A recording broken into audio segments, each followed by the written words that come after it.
बच्चों, क्या हाल चाल है आप सभी के। आप सब लोग आई थिंक बढ़िया और शानदार होंगे, जैसे कि आप हमेशा शानदार रहते हो। तो चलिए आज 1.4 के ऊपर हम बात करें। 1.3 हमारा चल रहा था, और उस 1.3 में हमारा first, second and third question we have completed that questions. हमने पहले से लेकर थर्ड तक कंप्लीट किए थे क्वेश्चन। आज हम बात करने वाले हैं फोर्थ क्वेश्चन के ऊपर। ठीक बात। अब फोर्थ क्वेश्चन बोल रहा है आपसे right 5 pair of integers A and B, यानी आपने दो नंबर्स लिखने हैं, एक ए होगा एक बी होगा। ठीक है। कंडीशन क्या है, such that A divided by B, अगर ए को डिवाइड किया जाए बी से तो आपका आंसर -3 आना चाहिए। ठीक बात। एक एग्जाम्पल हमको बुक में दिया था कि भाई ये एग्जाम्पल दिया था 6 और 2 का एग्जाम्पल है बुक में दिया कि 6 और 2 can be the two integers A and B, so that if A will divided by B the answer will be -3। ठीक है बात। देखो यहाँ पे क्या है, 6 लिखा, ये ए है, डिवाइड का साइन लगाया, बी है आपका -2, तो -2 से अगर 6 को आप डिवाइड करोगे तो 2 3 जार 6 होता है, 3 जार 6, तो ये माइनस यहाँ आ जाएगा तो -3 आ गया। तो ये एग्जाम्पल कोई आपका बुक में दिया था। उसके बाद हमें 5 एग्जाम्पल और लिखने हैं या 5 पेयर ऑफ इंटीजर और लिखने हैं जिनको डिवाइड करके -3 आंसर आना चाहिए। ठीक बात। देखो मैंने सेकंड लिखा, 15 लिखा और यहाँ 5 लिखा। ठीक। अब 5 3 जार 15 होता है। बस आप कोई भी ऐसा नंबर, कोई भी दो नंबर ले लो जिनके 3 जार है ना, 3 जार में वो नंबर आता है। जैसे 5 लिया मैंने देखा यार 5 3 जार 15 होता है। ठीक है। कोई भी नंबर ले लो, 6 3 jar 7 3 jar 8 3 jar 9 3 jar 10 3 jar, बहुत सारे नंबर आपके हो सकते हैं। तो मैंने फिर लिखा 15, 5 लिखा, 5 से डिवाइड किया, 5 3 जार 15। ठीक बात। तो अब मैंने अगला नंबर सोचा 6 भाई, तो 6 का 3 जार क्या होता है, 18 होता है, तो 18 लिख दिया। 6 3 जार 18 -3 आ गया। फिर 30 और -10 का एग्जाम्पल दिया, 10 3 जार कितना होता है 30, यहाँ 30 लिख दिया। 10 3 जार 30 है ना, 60 लिखा, 23 जार 60, 75 लिखा, 25 3 जार 75। बहुत सारे एग्जाम्पल हो सकते हैं और भी, है ना। बस आपने सोचना है कि 3 जार, मतलब कोई भी आपने नंबर सोचा, मान लिया आपने 11 सोचा आपने 11। अब देखो 11 के 3 जार कितना होता है 33, तो 33 को ले लो प्लस का और इसको ले लो माइनस का। ठीक है, दो नंबर हो गए 33 और 11। अब भाई डिवाइड करने की बारी है। 33 will divided by -11 will become -3। 11 3 jar 33 होता है, तो आगे -3 वाला जो आंसर है माइनस वाला वहां पहुंच जाएगा। ठीक बात। आई होप बात क्लियर हो गई होगी। बहुत इजी क्वेश्चन था, इसमें कुछ है नहीं ऐसा करने को। ठीक, आपको आता होगा ऑलरेडी, बट मैंने फिर भी एक्सप्लेन कर दिया। तो ये टेक्निक रहेगी फोर्थ वाले क्वेश्चन को सॉल्व करने की। ठीक है बात। चलिए फिफ्थ वाला क्वेश्चन समझते हैं, which is very important question और थोड़ा सा ट्रिकी क्वेश्चन है। ठीक है, देखिए क्वेश्चन आपके ब्लैक बोर्ड पे मैंने शो किया है। ठीक है, आपको देखिए क्वेश्चन फ्लैश हो गया है। क्वेश्चन कहता है कि the temperature of at 12 noon was 10 degree Celsius above zero. If it is decreases at the rate of 2 degree Celsius per hour until the midnight, at what time would the temperature be 8 degree Celsius below zero? What would be the temperature at midnight? तो यहाँ पे दो questions का हमको answer देना है। एक बार question को ब्रेक करते हैं, समझते हैं आराम से। देखिए बच्चे, तो क्वेश्चन मैंने ब्रेक किया है ना, ब्रेक करते हैं क्वेश्चन। एक बार हम समझते हैं क्वेश्चन में इन्फॉर्मेशन क्या गिवन है। देखो पहले तो इन्फॉर्मेशन क्या गिवन है फिफ्थ क्वेश्चन में, टेम्परेचर एट 12 नून, यानी ठीक दिन के 12 बजे है। 12 नून बोला है ना, तो ठीक दिन के 12 बजे कितना डिग्री सेल्सियस टेम्परेचर है, it is 10 degree Celsius above the zero. Above the zero का मतलब क्या हुआ भाई, जीरो से अबव है। मतलब देखो नंबर लाइन में सोचो, नंबर लाइन होती है, नंबर लाइन के पास जो हमारे राइट हैंड साइड है वो पॉजिटिव मार्क्स शो करता है, यानी पॉजिटिव इंटीजर शो करता है, और जो जीरो के इधर को है यानी जो मेरा लेफ्ट हैंड साइड है वो माइनस वाले मार्क्स शो करता है, यानी नेगेटिव इंटीजर्स को शो करता है। हियर +1 +2 +3 4 5 6 7 8 9 10। तो जो टेम्परेचर है दिन में 12 बजे वो ये है, तो यहाँ पर 12 नून है। ठीक है, समझना इसको नंबर लाइन की हेल्प से। तो 12 बजे ठीक दिन के 12 नून पर जो टेम्परेचर है it is 10 degree Celsius above the zero, जो लिखा है ना ये है zero, above the zero 10 degree Celsius. ठीक बात। अच्छा, अब क्या कहानी दे रखी है, it decreases eight the rate of 2 degree Celsius per our, यानी हर एक घंटे में ये 2 डिग्री गिर रहा है हर। ठीक है, it is decreases eight the rate of 2 degree Celsius per our, यानी हर घंटे में ये बेटे 2 ठीक है 2 डिग्री सेल्सियस गिर रहा है टिल द मिडनाइट, यानी रात के 12 बजे तक टेम्परेचर गिर रहा है, ऐसा इसने बोला है। अब बोला है कि एट व्हाट टाइम। ठीक है, तो यहाँ पे बोला कि it decreases the temperature at the rate of 2 degree Celsius per hour, हर एक घंटे 2 डिग्री सेल्सियस आपका टेम्परेचर गिरते जा रहा है। फिर बोला है कि at what time the temperature will be 8 degree Celsius below the zero, यानी बिलो द जीरो की कंडीशन कहाँ है, यहाँ पर है।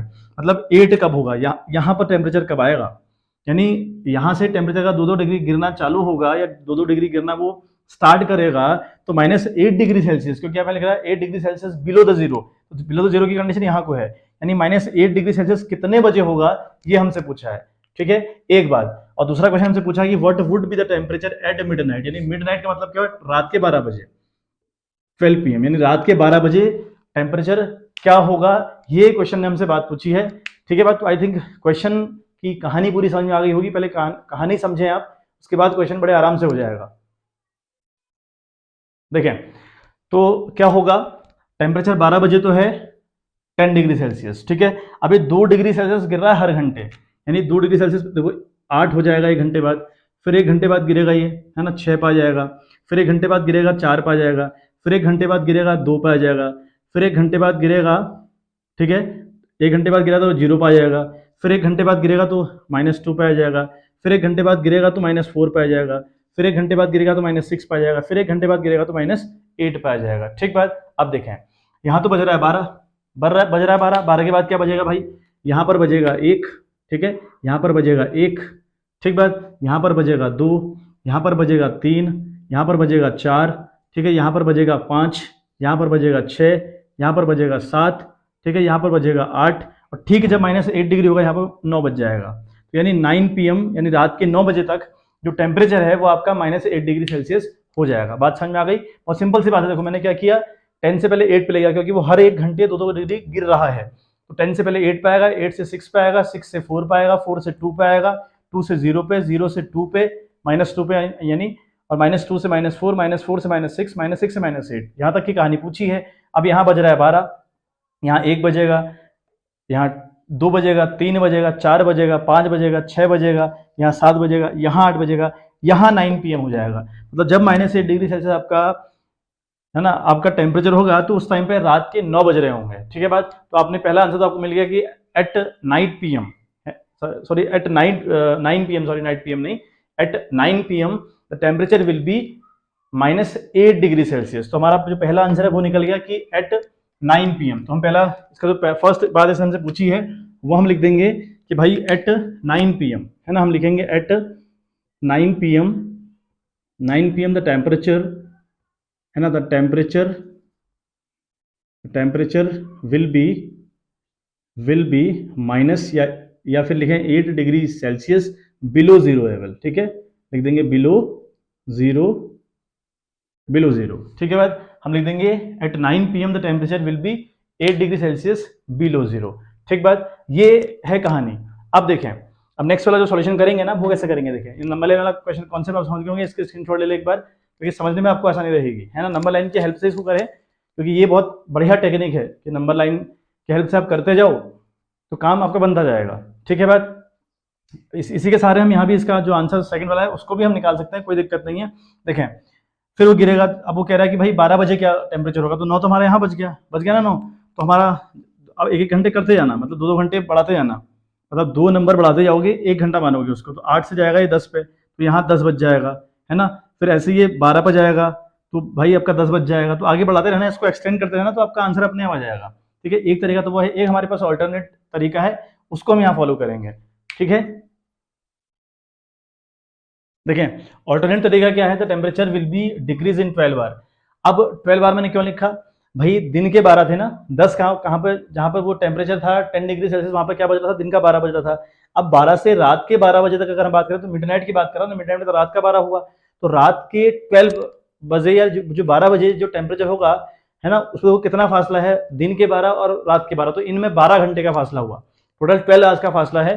तो मैंने इसलिए लिखा था temperature will be decrease in 12 hour, कितना, वो -2 डिग्री गिर रहा है -2 डिग्री सेल्सियस गिर रहा है हर घंटे, तो 12 घंटे में कितना गिरेगा, -24 डिग्री सेल्सियस गिरेगा 12 आवर तक, यानी मिडनाइट तक की अगर हम बात करें तो ये -2 डिग्री सेल्सियस हुआ, हर घंटे गिर रहा है। और 12 घंटे कहाँ से आए भाई, दिन के 12 से लेकर रात के 12 तक 12 घंटे होते हैं, इसलिए इसको 12 से मल्टीप्लाई किया। ठीक है, तो the temperature will be decrease in 12 hours, therefore the temperature, हम लिखेंगे देयरफॉर द टेम्परेचर, है ना, देयरफॉर द टेम्परेचर, ठीक है, टेम्परेचर एट मिडनाइट, यानी मिडनाइट में टेम्परेचर क्या होगा वो देखें एक बार। ठीक है, देखें कितना भाई, 10 तो था वो पहले से ही, था 10 प्लस 10 डिग्री सेल्सियस था वो, ठीक है। अब ये -24 डिग्री सेल्सियस गिरा 12 घंटे में, तो कितना हो गया भैया, -14 डिग्री सेल्सियस। हुआ कि नहीं हुआ, ये प्लस का और ये माइनस का, प्लस माइनस माइनस होगा तो 24 से 10 लेस होगा तो 14 आएगा। अब यहाँ पे 14 में साइन कौन सा है भाई, माइनस का साइन आएगा, तो -14 degree Celsius temperature will be at midnight. तो मिडनाइट के टाइम पर जो टेम्परेचर होगा it will be -14 degree Celsius, ठीक है बात। आई होप मुद्दा क्लियर हुआ होगा, ठीक है। अब जो नंबर लाइन में आपको बताई थी, नंबर लाइन में आप दो गिराते जाना नीचे को, तब भी आपका देखना वहां पर भी आपका आंसर आ जाएगा कि 12 बजे 14 डिग्री सेल्सियस आपका टेम्परेचर होगा, आप उसको गिराते जाना बार बार, तो अपने आप ठीक हो जाएगा वो, है ना। वो नंबर लाइन से भी आंसर आपका आ सकता है, ठीक है बात। देखिए बच्चे, तो क्वेश्चन नंबर 6 आपका है, in a class test +3 marks are given for every correct answer and -2 marks are given for every incorrect answer and no marks for attempting any question.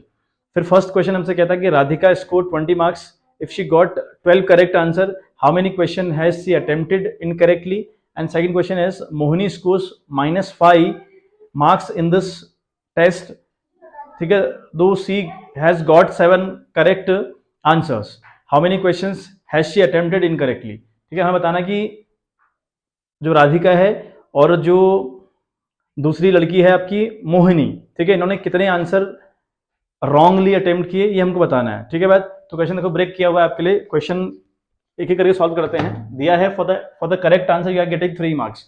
अगर आप आंसर को सही करते हैं तो आपको 3 मार्क्स दिए जाते हैं, एंड फॉर इनकरेक्ट आंसर, अगर आपका आंसर इनकरेक्ट होता है, गलत अगर होता है, तो यू विल गेट -2 मार्क्स, ठीक है। तो आपके -2 मार्क्स डिडक्ट कर दिए जाएंगे, and then not attempting the question 0 marks. अगर आप क्वेश्चन अटेम्प्ट नहीं करेंगे तो यू विल गेट 0 मार्क्स, ठीक। अब फर्स्ट कंडीशन आप समझें, राधिका के जो करेक्ट आंसर हैं वो 12 हैं, ठीक है। राधिका के जो करेक्ट आंसर है वो बच्चों कितने हैं, 12 हैं, और जो राधिका का स्कोर है वो 20 मार्क्स है, ठीक है। जो राधिका ने स्कोर किया ना, जो राधिका ने मार्क्स स्कोर किए वो 20 मार्क्स स्कोर किए, ठीक। हमें बताना है कि राधिका ने अगर 20 स्कोर किया, है ना, और हमें पता है कि भाई उसने 12 आंसर अटेम्प्ट किए और सही थे 12 के टाइम 12, यानी अगर सही रहते ना राधिका करेंट जो करेक्ट आंसर थे वो 12 करेक्ट आंसर थे। अब अगर 12 करेक्ट थे, ठीक है, फिर भी उसको 20 मार्क्स मिले या 20 मार्क्स मिले, क्यों भाई ऐसा? इसका मतलब ये हुआ ना कि उसने कुछ आंसर्स गलत कर दिए होंगे, तो वो आंसर कितने गलत किए होंगे ये हमको बताना है, ठीक है बात। देखें, Radhika's correct answer is 12, so she, अगर हम देखें तो so she get the marks, so she should get the marks.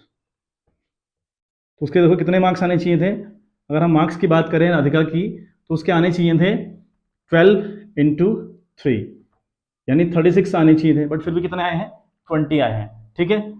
तब भी कितना आए हैं, 36 आने चाहिए थे, लेकिन आए कितने हैं, सिर्फ और सिर्फ 20। तो यानी कितने मार्क्स कटे हैं भाई, देखो 36 आने चाहिए थे, मैं बोल रहा हूँ 36 आने चाहिए थे, क्योंकि उसके 12 क्वेश्चन अगर सही थे, 3 मार्क्स हर क्वेश्चन के लिए हम दे रहे हैं, तो she should gate 36 marks. Clear है बात। अच्छा, अब 36 मार्क्स आने चाहिए थे, लेकिन आए कितने हैं, सिर्फ और सिर्फ 20 मार्क्स आए हैं।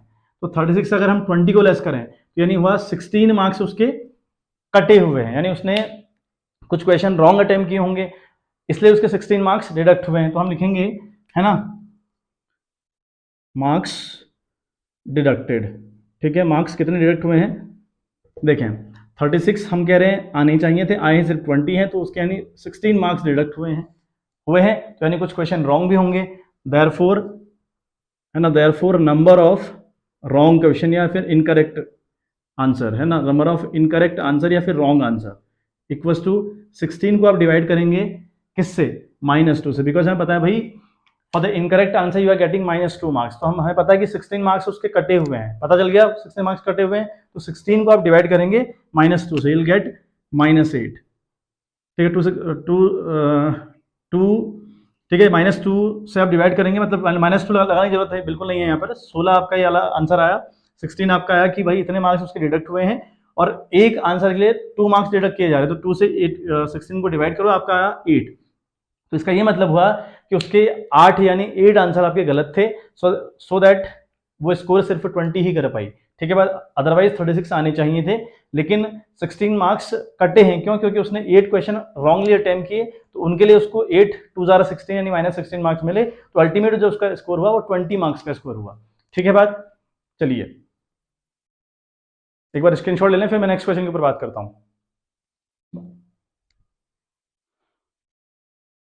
देखें, जो मोहिनी की हमें दिया ना इन्फॉर्मेशन, मोहिनी की इन्फॉर्मेशन ये देखिए कि जो मोहिनी है उसके जो करेक्ट आंसर है वो नंबर ऑफ जो करेक्ट आंसर उसके हैं इट इज 7, तो 7 उसके करेक्ट आंसर है। तो हमने फिर लिखा सो she should get the marks.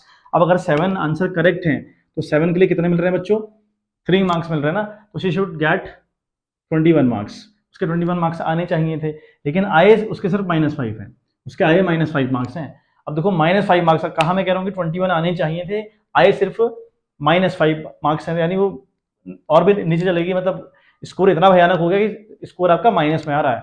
मतलब मैं कह रहा हूँ कि आपके क्या आने चाहिए थे, 21 आने चाहिए थे, और आपके आए कितने हैं -5, आपके -5 आए हैं, आपके कितना है -5। ठीक बात। अब कितने नंबर कटे होंगे यार, देखो -21 जो प्लस के थे वो भी गए और -5 हो गया, यानी कंडीशन क्या हुई होगी, ये 21 ठीक है -5, तो यानी 26 आया आंसर, आया -21 उसका स्कोर होना चाहिए था, उसमें से अगर -5 को माइनस करते हो ना, उसमें से -5 को अगर आप माइनस करते हो तो आंसर आ रहा का +26, यानी उसके 26 मार्क्स डिडक्ट हुए हैं। देखो तो यहाँ पे लिखेंगे आप मार्क्स डिडक्टेड, है ना, मार्क्स डिडक्टेड, तो मार्क्स देखो कितने डिडक्टेड हुए, 21 आने चाहिए थे, से माइनस अगर आप करें -5 को तो आ रहा है 26, यानी 26 मार्क्स उसके डिडक्ट हुए। ठीक है, 20 मार्क्स डिडक्ट हुए कि नहीं हुए, सो ठीक है, so number of wrong answers, तो रॉन्ग कितने होंगे, रॉन्ग आंसर यानी उसके जो आंसर रॉन्ग होंगे वो कितने होंगे, तो 26 को डिवाइड करें फिर अब 2 से करेंगे तो ये आएगा 13, तो 13 जो क्वेश्चन थे वो उसके रॉन्ग थे। ठीक है बात, इस तरीके से इसको करिएगा, बहुत इजी टेक्निक है, बहुत इजी क्वेश्चन है, कुछ है नहीं इन क्वेश्चन में, आ जाएगा आपका आंसर। ठीक है बात, तो प्रैक्टिस करने की बात है बच्चों बस। चलें इसका स्क्रीनशॉट ले लें, फिर जो आज का आखिरी क्वेश्चन है 7th वाला उसके ऊपर हम लोग बात कर लेते हैं। देखिए बच्चों, तो आखिरी 7th क्वेश्चन हमारा कह रहा है कि इसको समझे आराम से, बहुत इजी क्वेश्चन है, आराम से हो जाएगा, है ना, थोड़ा सा पॉइंट घुमा के दिए तो आपको समझ में नहीं आता, अदरवाइज बहुत इजी क्वेश्चन है। देखिए क्या दिया हुआ है, an elevated descents into a mine, मतलब डिसेंट इनटू अ माइन का मतलब भाई ये माइन के नीचे हो जा रहा है, नीचे मतलब ये भाई ये आपका ग्राउंड है, तो ये डिसेंट क्या कर रहा है, यहाँ को जा रहा है ऐसा करके, ये जा रहा है नीचे को। ठीक है बात, तो क्या लिखा है, elevated descent into a mine shaft at the rate of 6 metre per minute, यानी 1 मिनट में इस 6 मीटर की डिस्टेंस नीचे को कवर अप कर रहा है, ये जा रहा नीचे को। ठीक, तो distance start from 10 metre above the ground. ठीक है, अब अबव द ग्राउंड का मतलब देखो यहाँ से मान लिया यहाँ पर है एलिवेटर, तो ये 10 मीटर यहाँ पर खड़ा हुआ है। ठीक है, 10 मीटर अबव द ग्राउंड है, तो 10 मीटर यहाँ पर खड़ा है, बिल्कुल ये ग्राउंड है आपका, ग्राउंड से ऊपर खड़ा है 10 मीटर, ग्राउंड से भी ऊपर खड़ा है, वो 10 मीटर पर खड़ा है। ठीक है, लेवल, तो how long will it take to reach -350 degree, मतलब अभी यहाँ पर पॉजिटिव में खड़ा है तो नेगेटिव, यहाँ को नेगेटिव स्टार्ट हो जाएगा, तो इसको पहुंचना है -350 पर, इसको पहुंचना है। ठीक है, ये खड़ा है एलिवेटर ग्राउंड से 10 मीटर ऊपर। ठीक बात, अब इसे पहुंचना है, इसकी जो फाइनल जो इसकी डेस्टिनेशन है इट इज -350 मीटर। ठीक है, ग्राउंड से नीचे को, अब जाए नीचे को रहा है इस तरीके से। ठीक बात, अब देखें, अब हम अगर क्वेश्चन को सॉल्व करने की कोशिश करें तो वो कैसे होगा। ठीक है, हम लिखेंगे इट्स, ठीक है, इट्स इनिशियल पॉइंट, पहले तो इसका इनिशियल पॉइंट देखते हैं कि इनिशियली कहाँ पर खड़ा है, इनिशियल पॉइंट। ठीक है बात, ये कहाँ पर खड़ा है भाई, 10 + 10 मीटर, ये 10 मीटर पर खड़ा है। ठीक बात, अब देखें अगर ये जाएगा ना, जब ये यहाँ से -9 होगा, -8 होगा, मतलब नीचे को जाएगा ना, तो 10 तो इसने माइनस ये किया -10, क्योंकि नीचे ऊपर खड़ा जाए वो नीचे को रहा है इस तरीके से, -10 हुआ, फिर और नीचे को जा रहा है 350 हुआ -350। तो इसे जो कवर अप करना है वो देखें, जो इसको डिस्टेंस कवर अप करनी है, डिस्टेंस, ठीक है, शुड बी कवर, इसको जो डिस्टेंस कवर करनी है वो कितनी करनी है, देखें वो करनी है -350 मीटर। ठीक बात, अब इट्स फाइनल पोजीशन, वो देखें जरा फाइनल पोजीशन क्या है इसकी, जो मतलब इसको करना कितना है, अल्टीमेट फाइनल पोजीशन क्या है इसकी। देखो ये 10 मीटर पर तो खड़ा है, ठीक है, जाना इसको नीचे की ओर है, तो माइनस करेंगे माइनस, और ये -350 है ही ऑलरेडी, तो -350।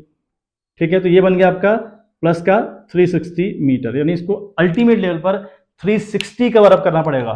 यहाँ से ऊपर खड़ा है तो यहाँ से 10 तो यहाँ तक हो गया, इससे नीचे पर 350 और हो गया, तो इसलिए मैंने -350 तो था ही था, अब ये 10 माइनस क्यों किया, क्योंकि वो नीचे को जा रहा है इसलिए माइनस किया। ठीक बात, तो ये 10 है और ये माइनस आएगा, फिर -350, तो अल्टीमेट लेवल पर बन गया ये 360, इसको पूरा 360 कवर अप करना है। ठीक है, 360 मीटर इसको अल्टीमेट लेवल बच्चों कवर करना है। अब तो देखो अगला पॉइंट हमारा क्या है, speed of descent in 1 minute. अब ये दिया है हमें कि 1 मिनट में वो 6 मीटर कवर कर रहा है, दिया है ऐसा।